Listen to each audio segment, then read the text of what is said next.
ఇప్పుడు చూడండి ఫస్ట్ మనం ఏం రాసుకుంటాము రఫ్ ఫిగర్ ఏం రాసుకుంటాము వేస్తామా అందరము ఏం త్రిభుజం ఏర్పడుతుంది ఇక్కడ మనకు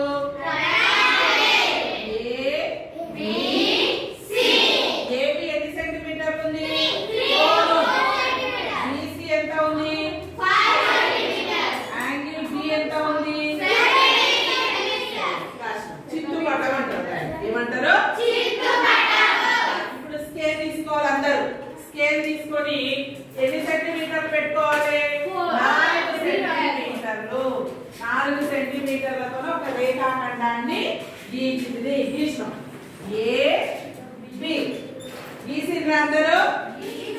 స్కేల్ తోన 4 సెంటీమీటర్ల వ్యాసార్థంతో ఒక రేఖాఖండాన్ని గీసినాం ఇప్పుడు కోణమాన్ని తీసుకోండి ఇది ఉందా అందరితోనా ఒకసారి చూడండి దీన్ని ఎలా పెట్టాలంటే ఇక్కడ బి ఉంది కదా ఇక్కడ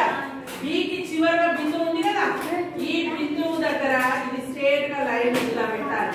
ఎన్ని డిగ్రీలు ఉంది కోణము how many degrees 70 చూడండి ఇక్కడ 70 degrees ఎక్కడ ఉంది ఇక్కడ ఉంది కదా ఉందా 70 degrees దగ్గర చూపబెట్టుకోండి పెట్టుకొని స్కేల్ సహాయంతో దీన్ని ఏం చేయాలి ఇలా పొడిగించుకోవాలి ఎన్ని డిగ్రీలు ఉంది 70 degrees ఇప్పుడు బి నుంచి సి కి ఎన్ని సెంటీమీటర్లు ఉంది 5 సెంటీమీటర్లు 5 సెంటీమీటర్లు రౌండర్ తీసుకోవాలి 5 సెంటీమీటర్లు పెట్టుకొని ఏం చేయాలి ఇక్కడ చూడండి 5 సెంటీమీటర్లు బి దగ్గరనే పెట్టాలి పెట్టి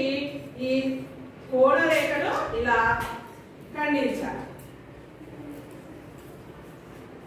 కోణ రేఖను ఏం చేసినాము ఖండించాలి ఇలా వస్తుంది కదా ఇప్పుడు దీన్ని స్కేల్ సహాయంతో స్కేల్ తీసుకొని ఏం చేయాలి ఈ కోణ రేఖ ఏదైతే ఖండించుకుందో అక్కడికి కలపాలి ఇది ఏం బిందువు సి బిందువు ఇది బి